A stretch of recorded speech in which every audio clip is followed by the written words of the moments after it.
फौजी ठेकेदार जमनानंद बजाज का ऑफिस सर्किट हाउस रोड पर था। जिस इमारत में ऑफिस था उसका मालिक भी स्वयं बजाज ही था। उसने इमारत का आधा हिस्सा किराए पर दे रखा था और आधे हिस्से में उसका अपना ऑफिस था। ठेकेदार जमनानंद बजाज भारी भरकम था। उसकी आयु 48 वर्ष के लगभग थी। उसका चेहरा कठोर साधना करने वाले किसी सन्यासी की तरह था। आयु की दृष्टि से उसके बाल समय से पहले ही पक गए थे। बहुत ही बढ़िया सिला हुआ भूरा सूट उसके तन पर सजा हुआ था। उसके हाथ मजबूत थे, उंगलियां लंबी थी। वो बहुत फुर्तीला व्यक्ति दिखाई देता था। उसने जब पुलिस इंस्पेक्टर के साथ एक बांके जवान को देखा तो कुछ ठिठक गया और घबरा सा गया। उसके चेहरे पर परेशानी के भाव उभर आए। उसके मन में उसके मन में आशंका उठी कि इंस्पेक्टर कहीं उसकी पत्नी राधा के बारे में बुरी खबर न लाया हो, जो पिछली शाम से गुम थी। वो ऐसी हर जगह देखाया था जहां राधा जा सकती थी। उसकी सचिव मीना भी कई दिनों से बिना किसी सूचना के काम पर नहीं आ रही थी। वो मीना के फ्लैट पर भी हो आया था। उसका फ्लैट बंद पड़ा था। आइए इंस्पेक्टर साहब। ठेकेदार बजाज ने स्वयं को ढांढस ठेकेदार बजाज ने स्वयं को ढांढस बंधाते हुए कहा, आप शायद कोई अच्छी खबर लाए होंगे। मेजर बलवंत ने पूछा, आप किस तरह की अच्छी खबर सुनने की आशा बांधे हुए हैं। मेरी पत्नी कल शाम से गुम है। शायद आप उसके बारे में कोई सूचना लेकर आए हों। बजाज ने इंस्पेक्टर बख्तावर सिंह की ओर देखते हुए कहा। इंस्पेक्टर ने पूछा, क्या आपने अपनी पत्नी के गुम हो जाने की रिपोर्ट पुलिस को दी थी। नहीं। फिर हम आपकी पत्नी की सूचना कहां से लाते, कहकर इंस्पेक्टर उसके सामने एक कुर्सी पर बैठ गया। मेजर उसके साथ वाली कुर्सी पर बैठ गया। उसने गंभीर आवाज में कहा, बजाज साहब, हम आपकी पत्नी की खबर तो लाए हैं, लेकिन वो खबर बुरी है। ठेकेदार ने प्रश्न सूचक आंखों से मेजर को देखा। मिस्टर बजाज, इंस्पेक्टर बोला, ये हमारे देश के मशहूर जासूस मेजर बलवंत है।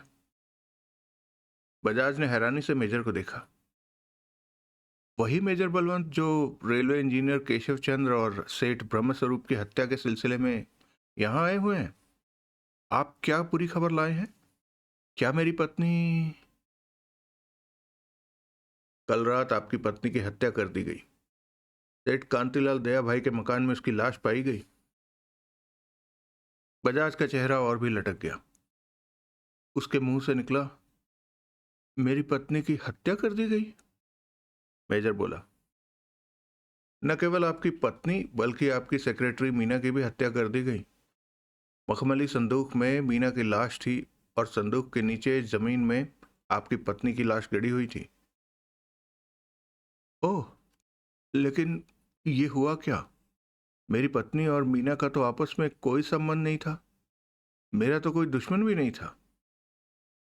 मेजर ने पूछा, मीना और आपकी पत्नी का कोई संबंध नहीं था, मगर मीना से आपका तो संबंध था ना।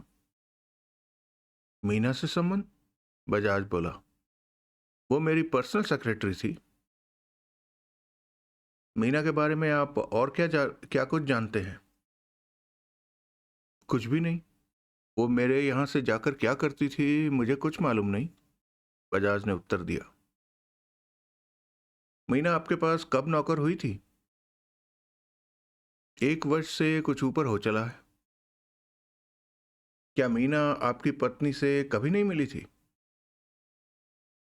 मेरे सामने तो उनकी आपस में कभी कोई भेंट नहीं हुई थी। अपनी पत्नी के बारे में आपकी क्या राय है।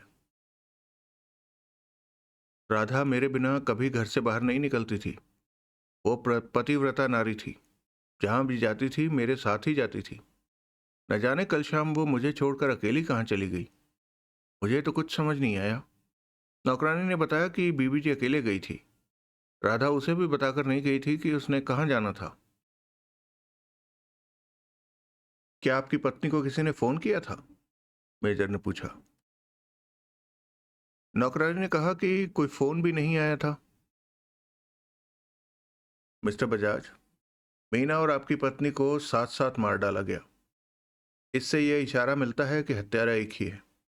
उसने न सिर्फ मीना और आपकी पत्नी से बल्कि आपसे भी उसे न सिर्फ आपकी उसे न सिर्फ मीना और आपकी पत्नी से बल्कि आपसे भी गहरी घृणा थी।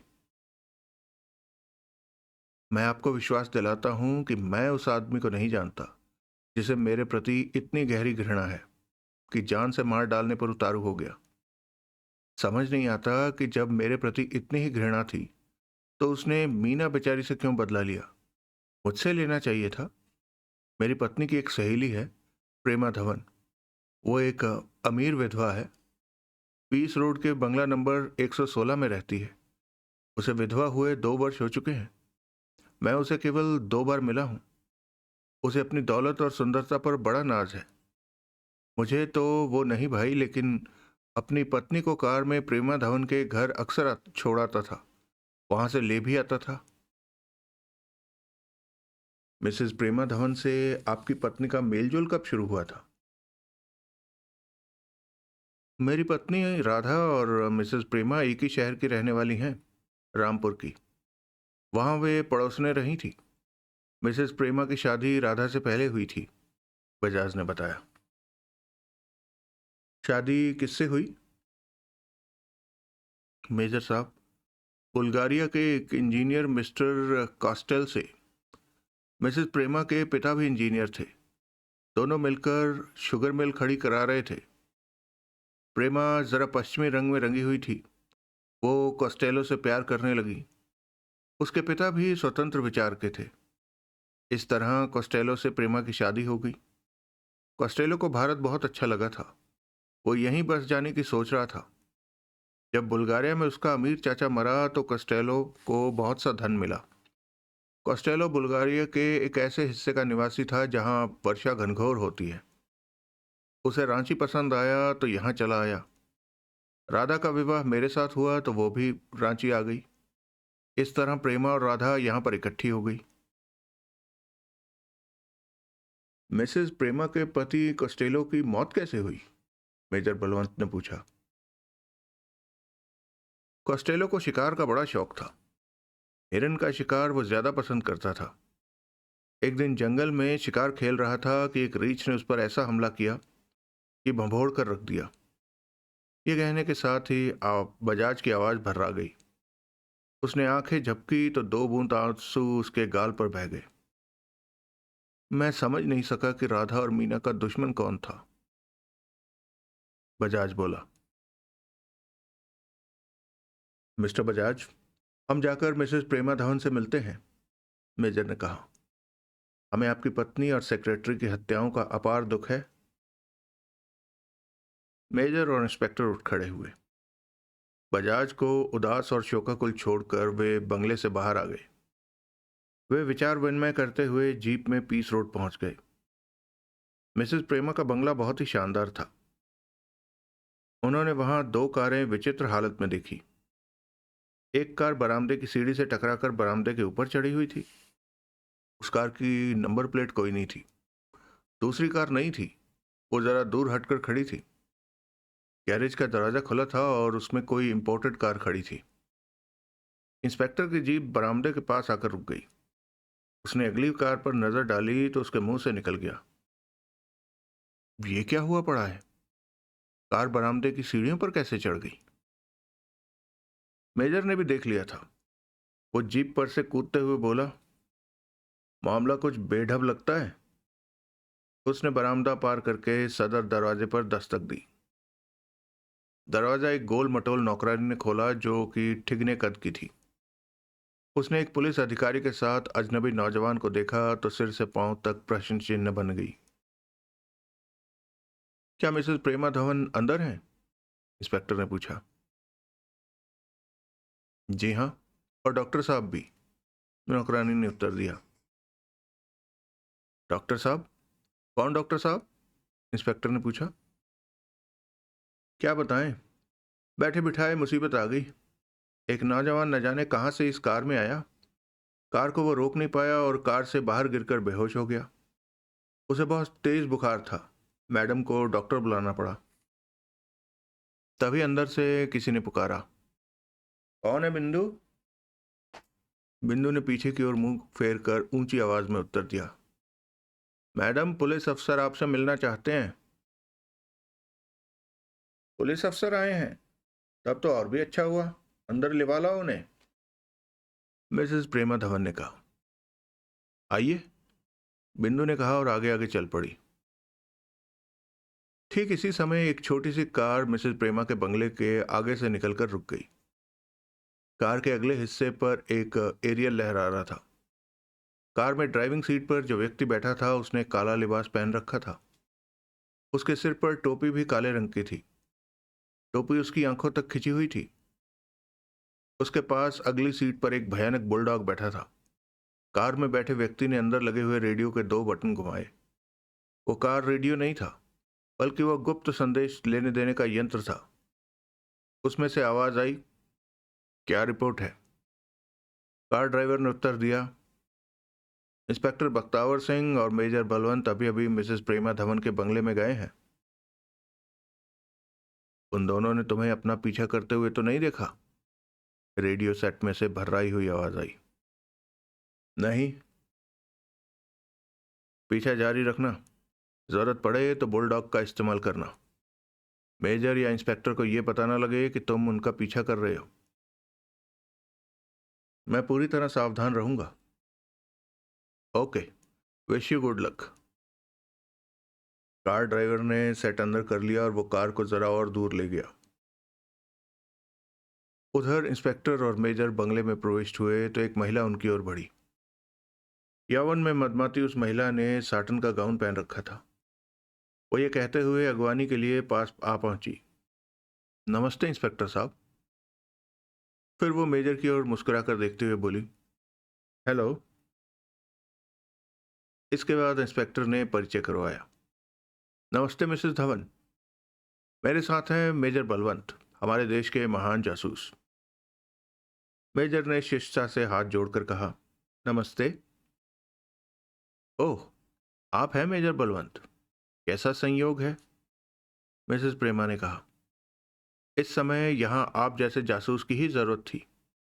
आइए और एक नौजवान को देखिए जो बुल्गारिया की भाषा में देर तक न जाने क्या क्या बड़बड़ाता रहा है। वो उन्हें एक सुसज्जित बेडरूम में ले आई।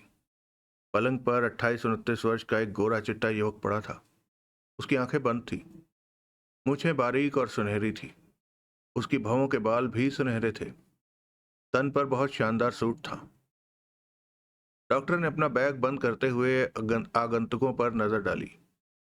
उन्हें देखते हुए अभिवादन में उसने जरा सा सिर हिलाया। फिर वो मिसेस प्रेमा से बोला, ये सो गया है, आशा है कि जगने पर ये नहीं बड़बड़ाएगा।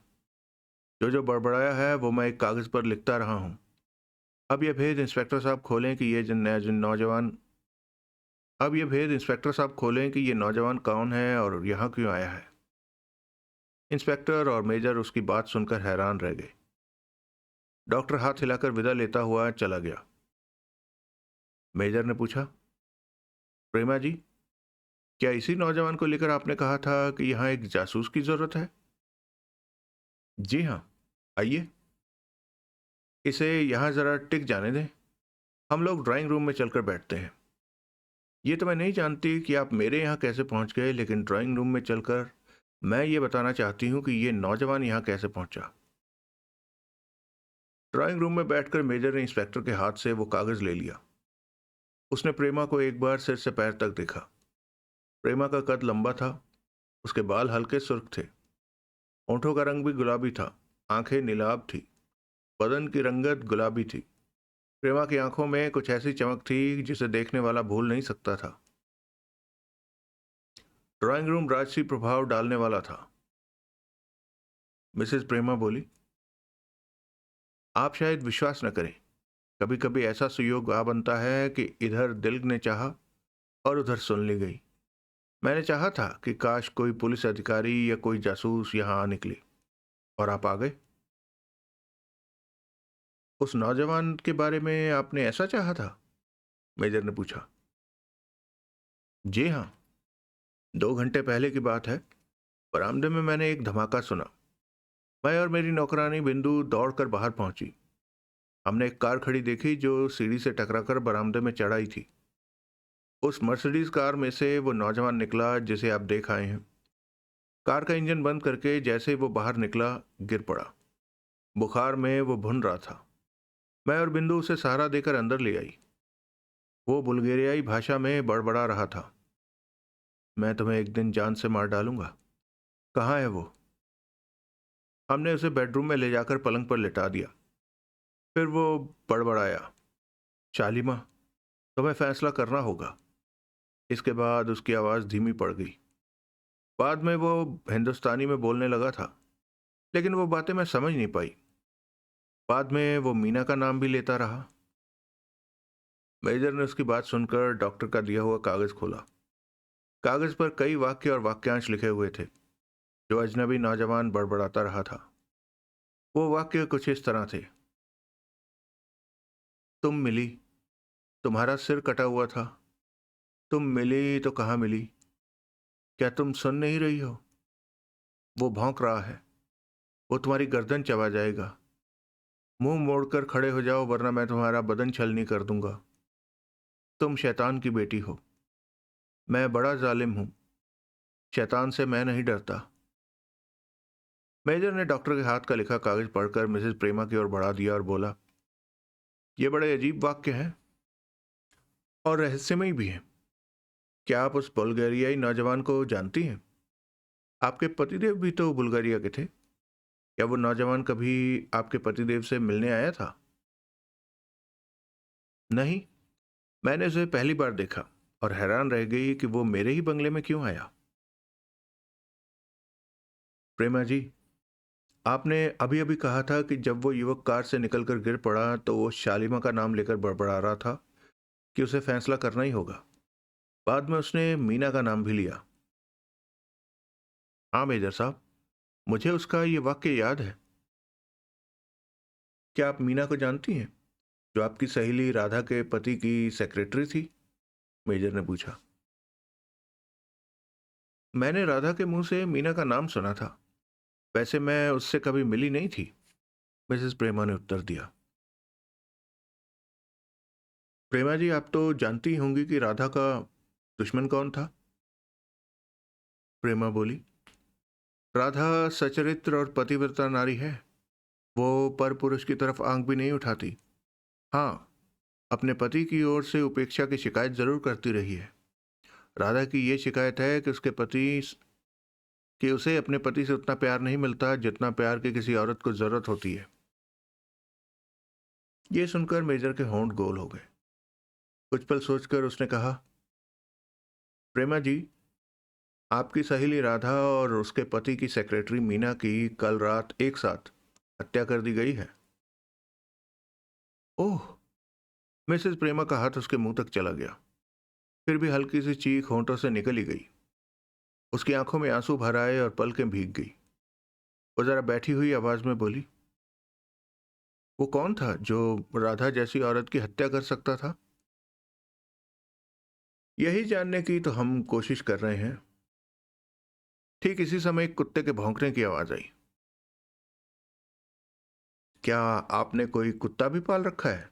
मेजर ने पूछा। जी हाँ, हरिकेन बड़ी ऊंची नस्ल का कुत्ता है। मेरे पति उसे बुल्गारिया से लाए थे। क्या हम आपके हरिकेन कुत्ते को देख सकते हैं?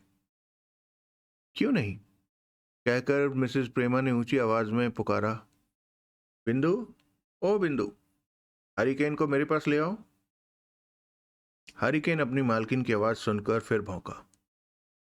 2 मिनट के बाद हरिकेन को स्ट्रैप से पकड़े हुए बिंदु ड्राइंग रूम में ले आई। कुत्ते ने दो अजनबियों को वहां देखा तो भौंकने लगा। शट अप, प्रेमा ने कहा। हरिकेन एक अंगड़ाई लेकर बैठ गया। मेजर ने देखा हरिकेन बहुत बड़ा कुत्ता था और ऊंची नस्ल का था। प्रेमा जी, क्या आप अपने कुत्ते को डॉग बिस्किट खिलाती हैं? मेजर ने पूछा। नहीं, डॉग बिस्किट यहाँ मिलते ही कहाँ है। वैसे आपके इस सवाल पर मुझे हैरानी है क्योंकि पहले भी एक पुलिस अधिकारी ऐसा ही सवाल पूछने मेरे पास आया था। ये डॉग बिस्किट की क्या कहानी है? मिसेस प्रेमा ने पूछा। इसे छोड़िए और ये बताइए कि रेलवे इंजीनियर मिस्टर केशव चंद्र से भी आपकी जान पहचान रही है? मेजर ने नया प्रश्न उठाकर डॉग बिस्किट की बात दबा दी।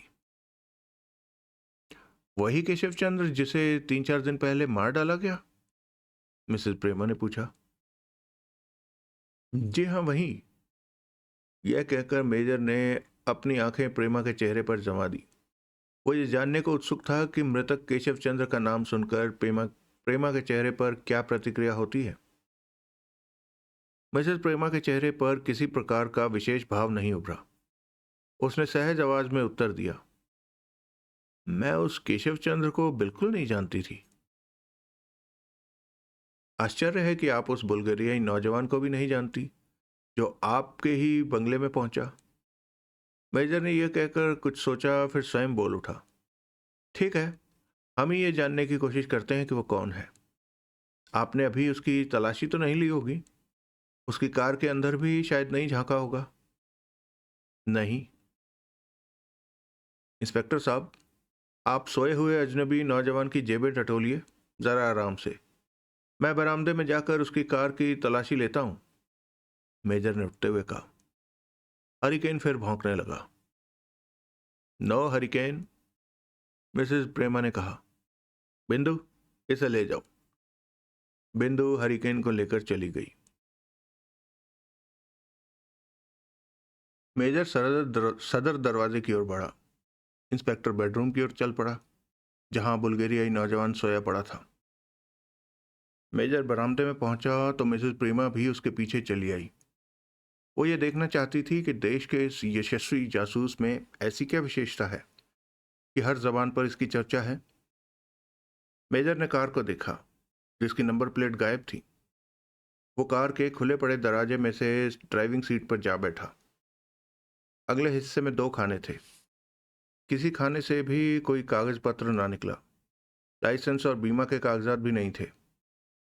वो कार से बाहर निकल आया, पिछली ओर गया और कार की डिग्गी के पास खड़ा हो गया। उसके मुंह से निकला, इसकी चाबी लानी होगी। रुकिए, मैं जाकर देखती हूँ, शायद चाबियां उस युवक की जेब में हो। यह कहकर मिसेस प्रेमा बंगले के अंदर चली गई। 3-4 मिनट तक मेजर को प्रतीक्षा करनी पड़ी। मिसेस प्रेमा जब चाबी ले आई तो मेजर ने चाबी से डिग्गी खोल दी। डिग्गी में मोटे ऊनी मोजे और रबड़ के सफेद दस्ताने निकले। ताला, टॉर्च, ब्रिटेन में बना ऑटोमेटिक रिवॉल्वर और पुराना खंजर निकला। खंजर के रुपहले दस्ते पर मोती जड़े हुए थे। एक जर्मन कैमरा भी था। इनके अलावा एक मूर्ति हाथी दांत की थी। वो एक नंगी नारी की कोई प्राचीन मूर्ति थी। एक छोटा सा सूटकेस भी था। इस कार की डिक्की तो पूरा अजायब घर जान पड़ती है, प्रेमा धवन के मुंह से निकला। हाँ, मेजर ने संक्षिप्त सा उत्तर देकर डिक्की में से सूटकेस निकाल लिया। सूटकेस खोल कर देखा। उसमें 2 लिबास, तौलिए, साबुन और शेव का सामान। एक भी पत्र नहीं मिला जिससे उस नौजवान के बारे में कुछ पता लग सकता। तभी इंस्पेक्टर वहां आ पहुंचा। वो उस नौजवान की तलाशी लेने में मिली चीजों एक रुमाल में ले आया था।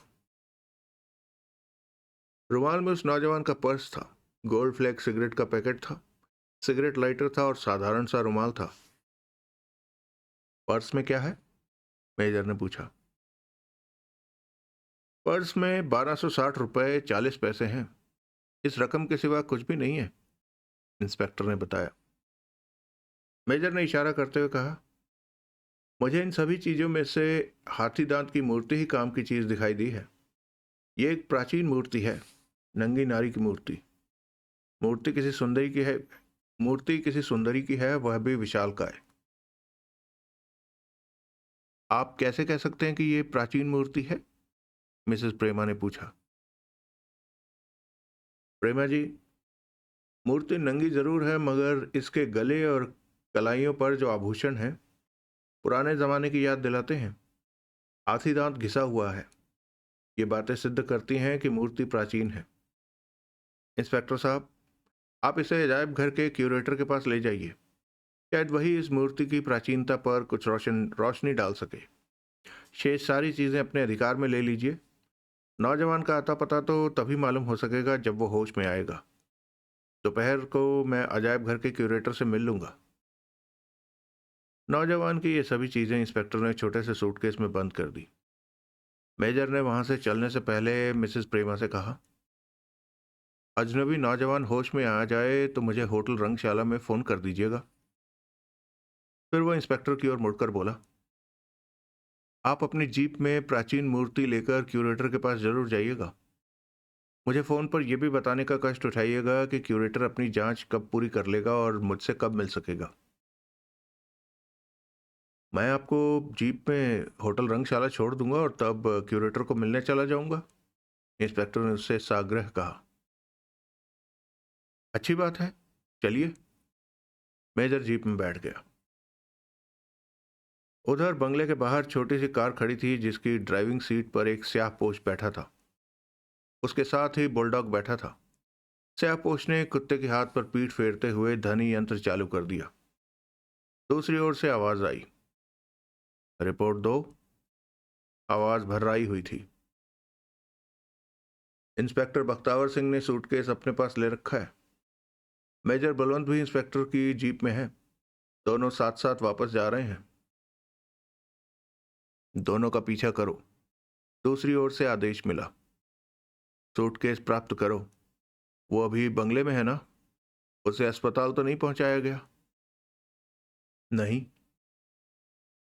खैर, उससे हम निपट लेंगे। तुम्हें सूटकेस हथियाकर वापस आना होगा। इसके बाद दूसरी ओर से संपर्क कट गया। इधर स्यापोश ने भी अपना ध्वनि यंत्र बंद कर दिया। उसने देखा कि इंस्पेक्टर की जीप मिसेस प्रेमा के बंगले से बाहर आ रही थी। अगला दृश्य। इंस्पेक्टर बख्तावर सिंह ने मेजर बलवंत को उसके होटल रंगशाला के लॉन में उतार दिया। वहां से उसने जीप को अजायब घर की ओर मोड़ दिया। जीप से कुछ दूरी पर ही छोटी कार में स्याहपोश उसका पीछा करता रहा। अजायब घर के लॉन में आकर इंस्पेक्टर ने जीप रोक दी। वो बुल्गेरियाई नौजवान का सूटकेस उठाकर अजायब घर में प्रविष्ट हुआ। वहां का क्यूरेटर बृजमोहन दत्तात्रेय था, जो सुप्रसिद्ध इतिहासकार था।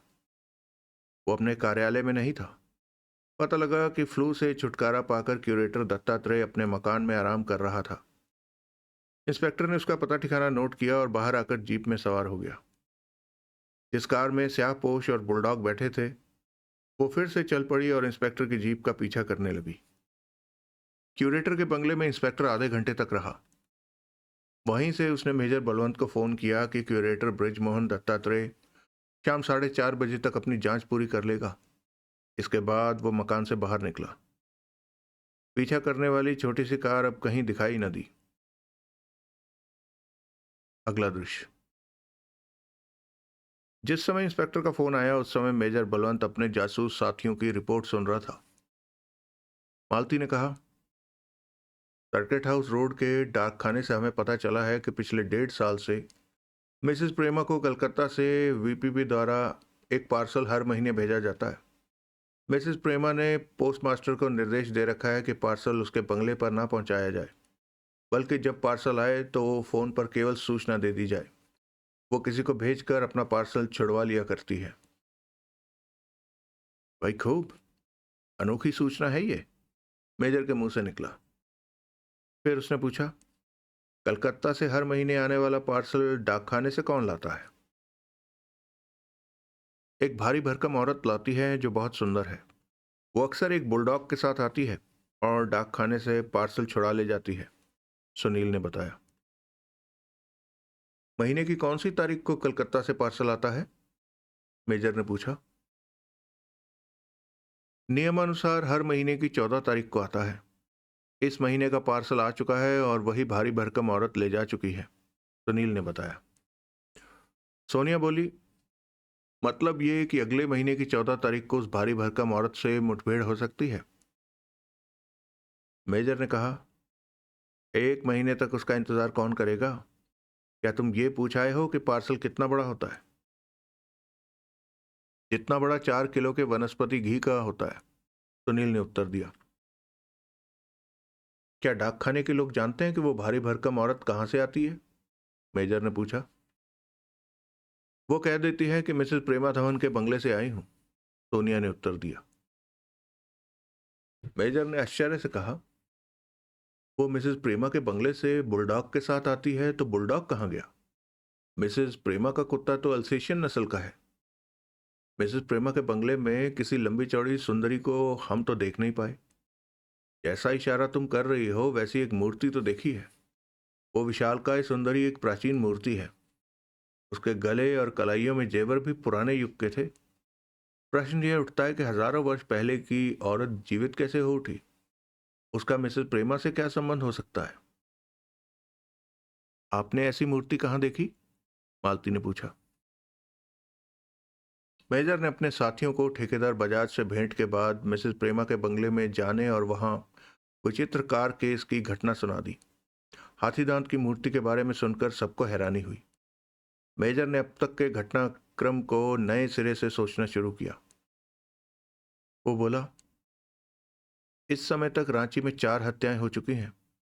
रेलवे इंजीनियर केशव चंद्र, सेठ ब्रह्मस्वरूप, मीना और राधा को ठिकाने लगाया जा चुका है। हत्या की ये चारों घटनाएं अद्भुत हैं। डोरा बोली, हत्या की घटनाओं में 2 बातें बड़ी रहस्यमय हैं। आपका निष्कर्ष यह था कि केशव चंद्र की हत्या के दौरान वहां एक कुत्ता भी मौजूद था, जिसके पंजे के निशान लहू के धब्बों में पाए गए। वहां डॉग बिस्किट का बारीक चूरा भी मिला। ये ठीक है कि सोनिया, सुनील और मालती डाकखाने से हर महीने एक पार्सल आने का भेद खोल कर लाए हैं, लेकिन क्या ये जरूरी है कि उस पार्सल में डॉग बिस्किट ही आते हों? तुम्हारी शंका निराधार नहीं है डोरा, कहकर मेजर ने सुनील, सोनिया और मालती से कहा, तुमने होटलों में जाकर भी पूछताछ की होगी। क्या वहां कोई ऐसे विदेशी सैलानी का पता नहीं लगा जो कुत्ते के साथ ठहरा हुआ हो?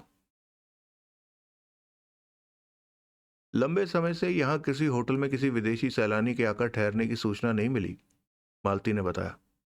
कई सप्ताहों से कोई भारतीय पर्यटक भी किसी होटल में आकर नहीं ठहरा जिसके पास कुत्ता हो। अब सुधीर ने भी होंठ खोले। भारी भरकम औरत और बुलडॉग का संबंध मिसेस प्रेमा के साथ जान पड़ता है। यह असंभव नहीं है कि मिसेस प्रेमा ने 2 कुत्ते पाल रखे हों, एक अल्सीशियन और एक बुलडॉग। लंबी चौड़ी सुंदरी का मिसेस प्रेमा से कोई संबंध जरूर हो सकता है, चाहे वो उसके बंगले में ना रहती हो। ठीक है, हमें इस बात की खोज करनी होगी, ये कहकर मेजर ने डोरा से कहा, डोरा, तुम दूसरी किस रहस्यमय बात की ओर इशारा करना चाहती थी?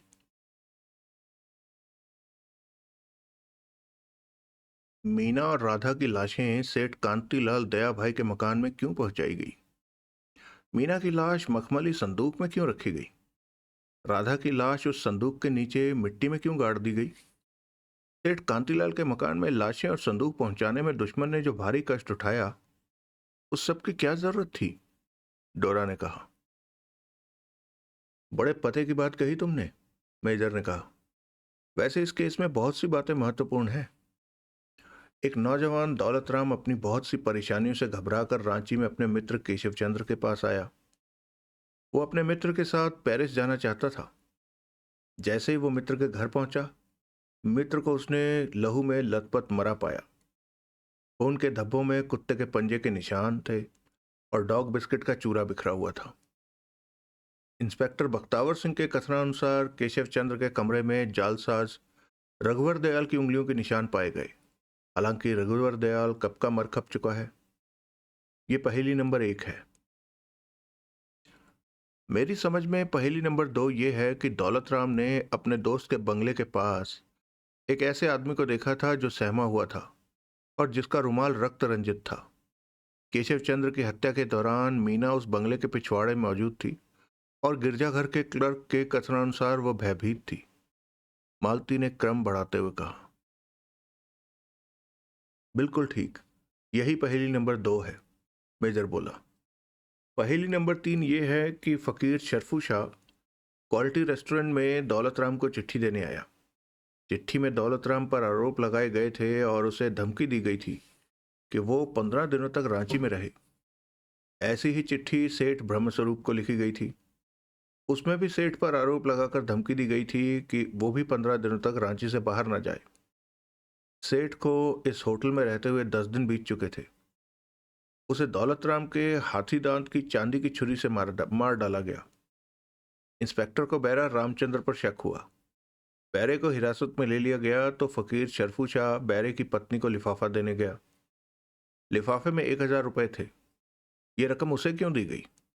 बैरे की पत्नी से हमदर्दी क्यों जताई गई? फकीर शरफू शाह के कथनानुसार दौलत राम के नाम चिट्ठी एक रिक्शा सवार आदमी ने दी ताकि फकीर रेस्तरां में दौलत राम को दे आए। रिक्शा में बैठी तिमंजला ठूडी की एक औरत ने शरफू शाह को 1,000 रुपए वाला लिफाफा दिया। क्या शरफू शाह को पहला पत्र देने वाली वही औरत थी? ये पहेली नंबर 3 है। और पहेली नंबर 4 ये है कि मीना लापता हो गई या उसका अपहरण हो गया।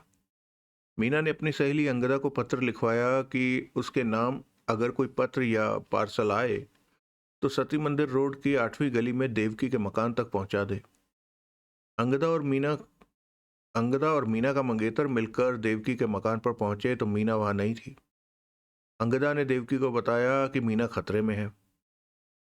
अंगदा और देव कुमार जब देवकी से मिलकर वापस जा रहे थे तो उन पर हमला हुआ। वो हमला रघुबर दयाल ने किया। इस तरह मृत रघुबर दयाल जीवित होकर सामने आ गया। आपका अनुमान है कि कोई नकली रघुबर दयाल पैदा हो गया है, मगर केशव चंद्र के कमरे में पाए गए उंगलियों के निशान ये इशारा करते हैं कि रघुबर दयाल जलकर नहीं मरा। यह पहेली नंबर 4 है, सोनिया ने कहा।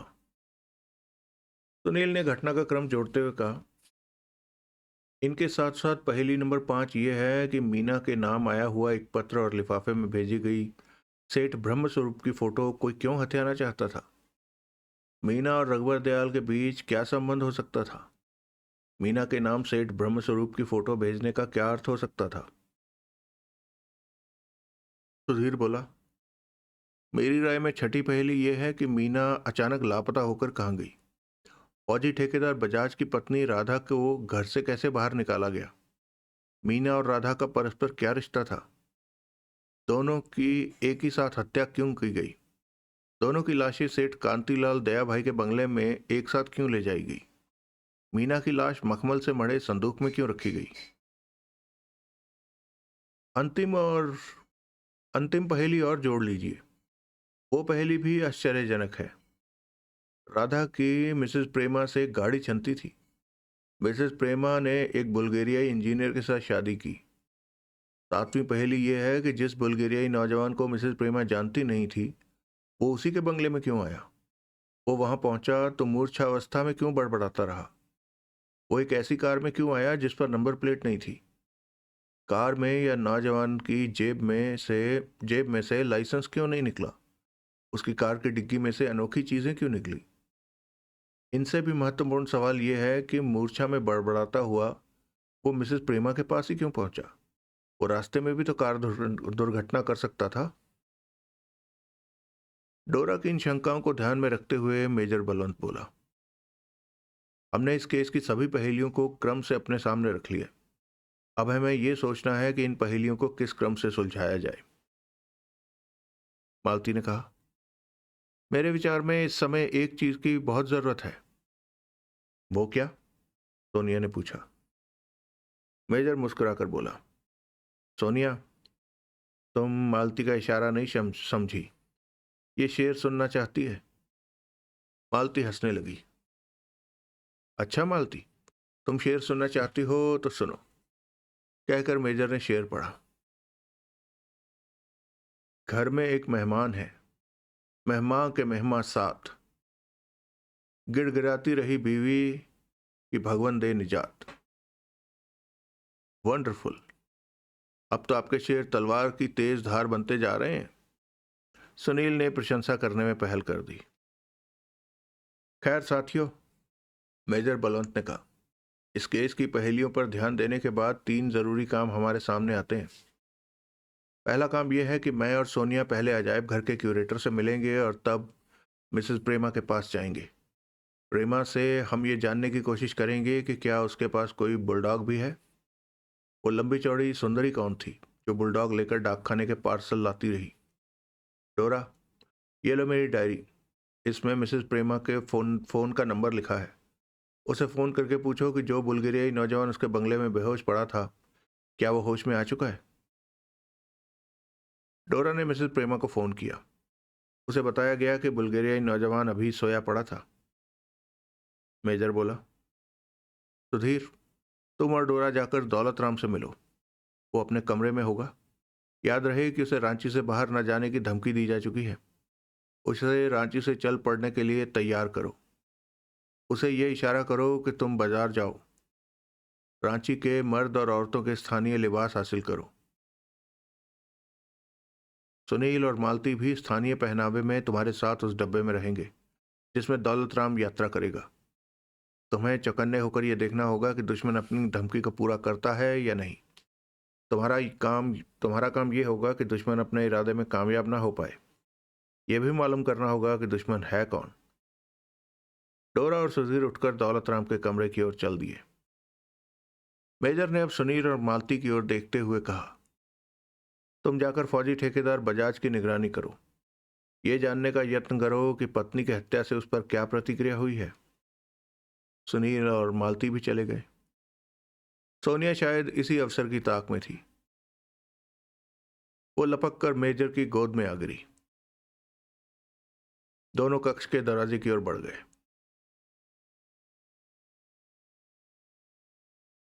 मेजर को फोन करने के बाद इंस्पेक्टर बख्तावर सिंह अजायब घर के क्यूरेटर के बंगले से बाहर निकला तो उसके हाथ में बुल्गारियाई नौजवान का सूटकेस था। इंस्पेक्टर ने वो सूटकेस जीप में अपने पास रख लिया। जीप बंगले के गेट की ओर बढ़ी। बंगले की बाईं ओर से एक छोटी सी कार बड़ी धीमी गति से सड़क पर आई। इंस्पेक्टर की जीप से उस कार की दूरी लगभग 300 गज थी। धीरे धीरे छोटी कार की गति तेज होती रही और इंस्पेक्टर की जीप से कार की दूरी कम होती रही। कार के ड्राइवर की सीट बाईं ओर थी और जीप की ड्राइविंग सीट दाईं ओर। अचानक छोटी कार के स्यापोश ड्राइवर ने दाएं हाथ का दरवाजा खोला। उसका हाथ बुलडॉग के सिर पर फिरने लगा। एक पल के लिए स्यापोश ने स्टीयरिंग व्हील छोड़कर बुलडॉग को जीप में पड़े सूटकेस का निशाना सा बांधकर उकसा दिया। उसका हाथ फिर से स्टीयरिंग व्हील पर आ टिका। बुलडॉग ने उसी क्षण खुले दरवाजे में से छलांग लगा दी। वो इंस्पेक्टर की जीप के साथ साथ दौड़ने लगा। इंस्पेक्टर ने समझा कि कार वाला शायद ये आजमाना चाहता है कि उसका कुत्ता जीप की रफ्तार से दौड़ सकता है या नहीं। बुलडॉग अब अगली सीट के साथ साथ दौड़ रहा था।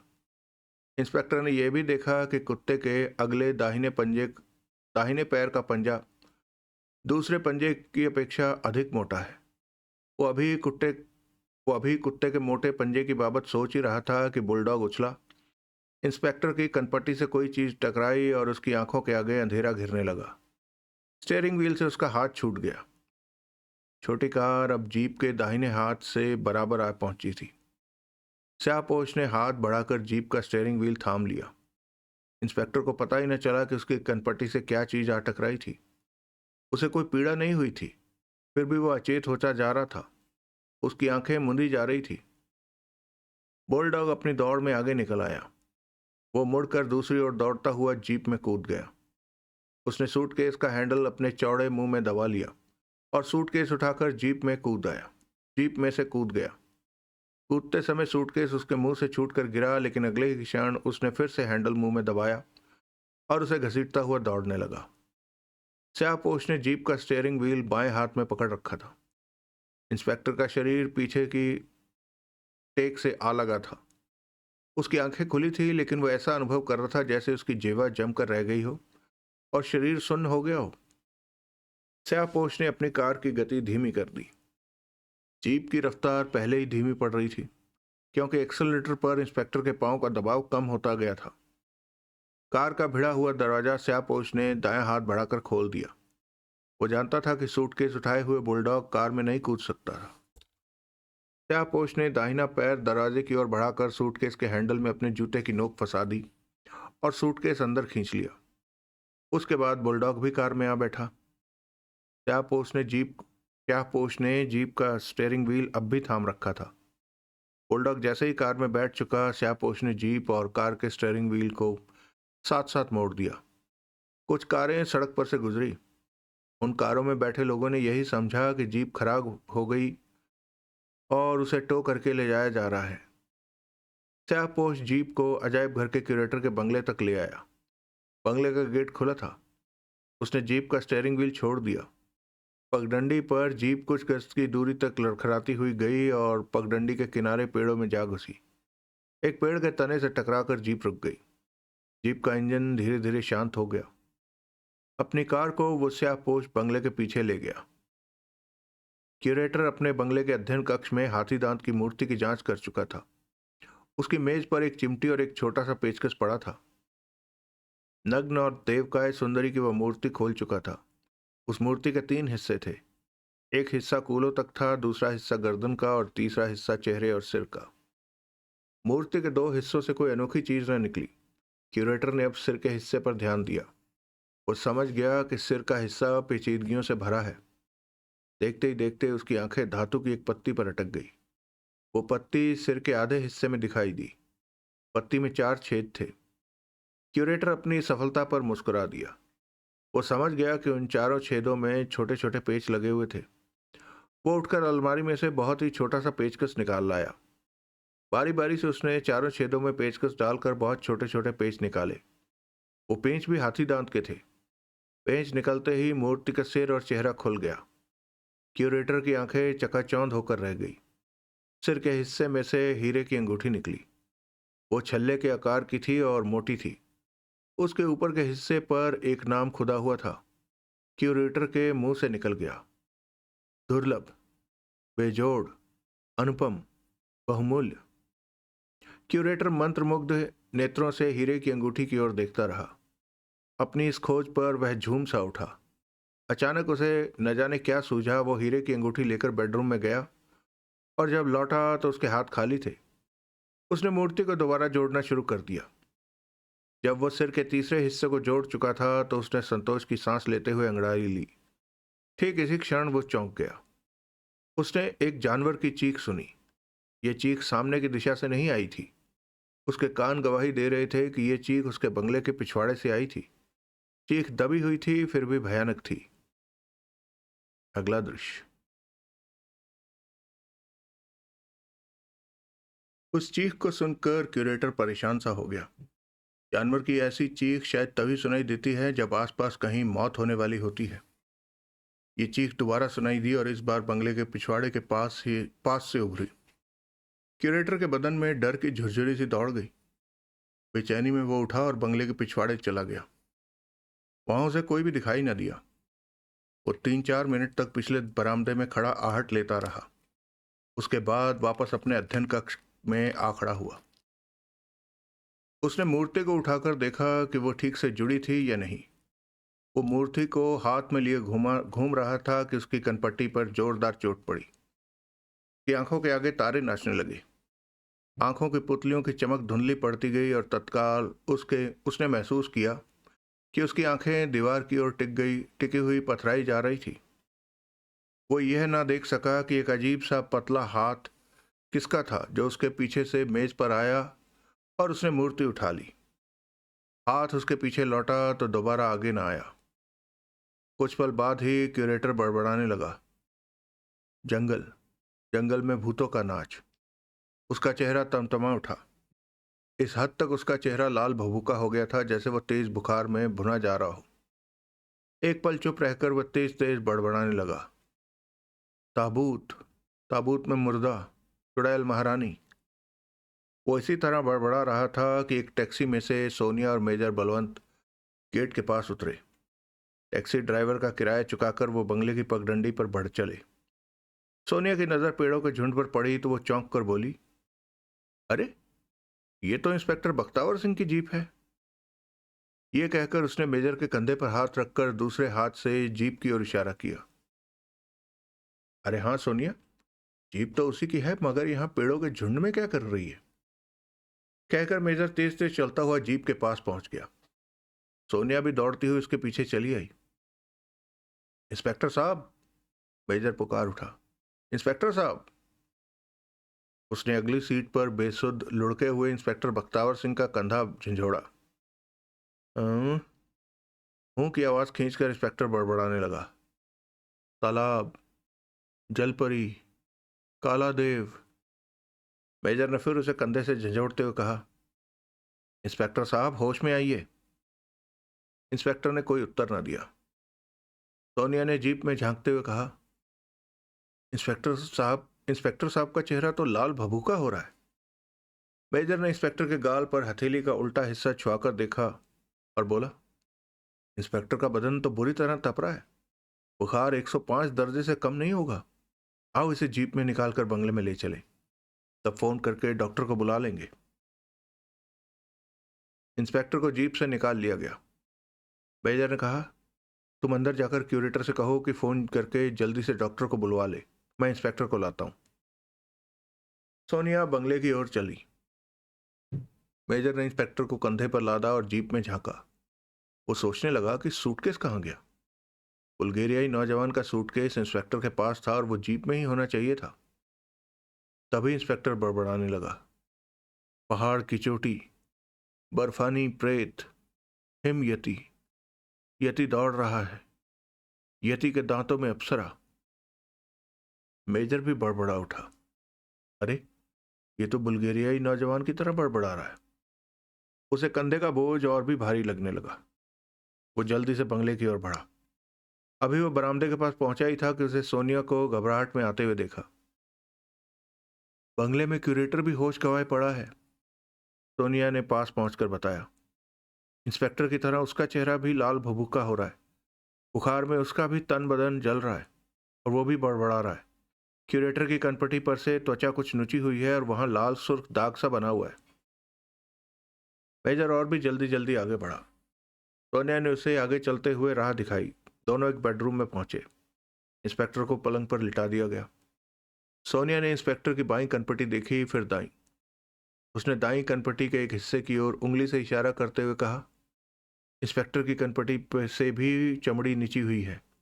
यहां भी वैसा ही लाल निशान बना है जैसा मैंने क्यूरेटर की कनपटी पर देखा।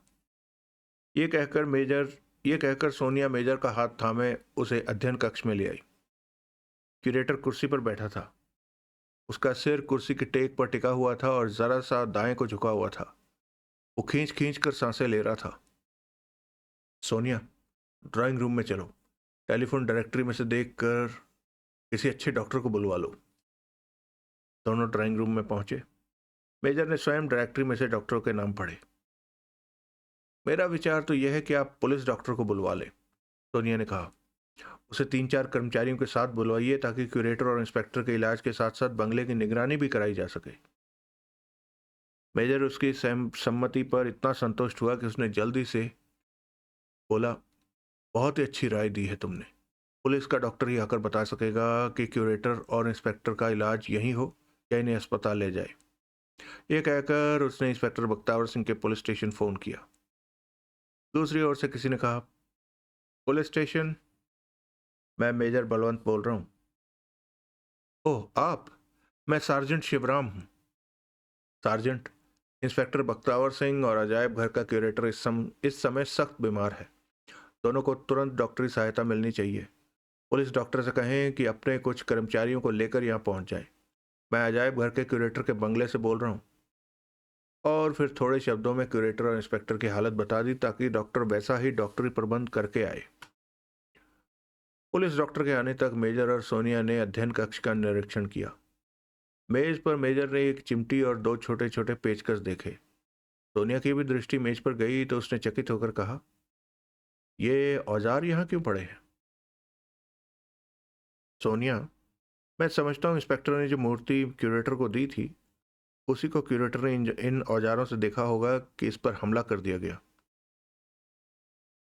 तो क्या हमलावर उस मूर्ति को ले गया होगा? सोनिया ने पूछा। अभी तक तो ऐसा ही जान पड़ता है, फिर भी हमें तलाशी जरूर ले लेनी चाहिए। यह भी संभव है कि हमलावर के आने से पहले ही क्यूरेटर ने वो मूर्ति कहीं रख दी हो।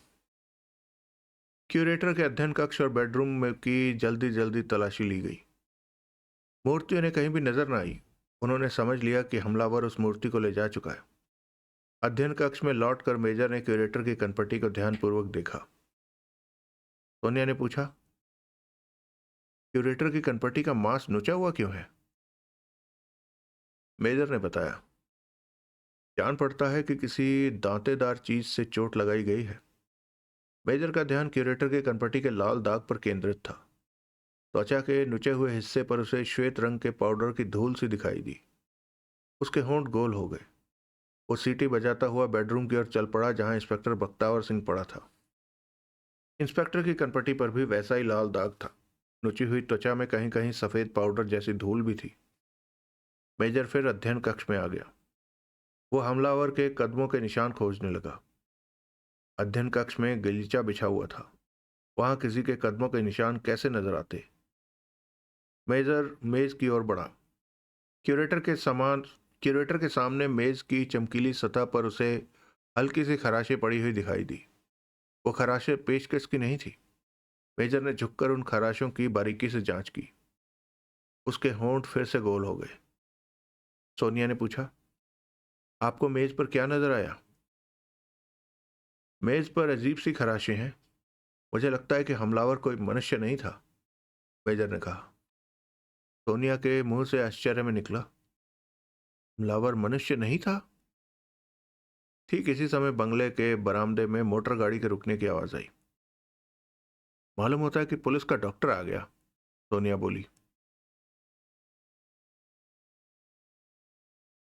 मेजर कमरे से निकलकर बरामदे की ओर पुलिस डॉक्टर की अगवानी के वास्ते बढ़ाया। उसने अपना और सोनिया का परिचय दिया तो पुलिस डॉक्टर ने बहुत खुश होकर मेजर से हाथ मिलाया और सोनिया को नमस्ते की। मेजर उसे सबसे पहले बेडरूम में ले आया। इंस्पेक्टर बख्तावर सिंह का डॉक्टर ने थर्मामीटर से तापमान देखा और शारीरिक जांच की। वो बोला, इंस्पेक्टर साहब का शरीर का ताप 105 डिग्री है और ये एकदम हुआ है। इंस्पेक्टर साहब स्वस्थ शरीर के हैं। इन्हें जो अचानक इतना तेज बुखार चढ़ाया है ये किसी रोग के लक्षण नहीं है। लगता है ये बुखार किसी बनावटी ढंग से पैदा किया गया है। इसका असर कुछ देर तक ही रहेगा। ऐसे बुखार की एक खास अवधि होती है। मेजर बोला, मैं आपकी राय से पूरी तरह सहमत हूं। आपने इसकी कनपटी के घाव में पाउडर जैसी सफेद धूल नहीं देखी। ये कोई ऐसी रासायनिक चीज है जो खून में जाते ही तेज बुखार चढ़ा देती है।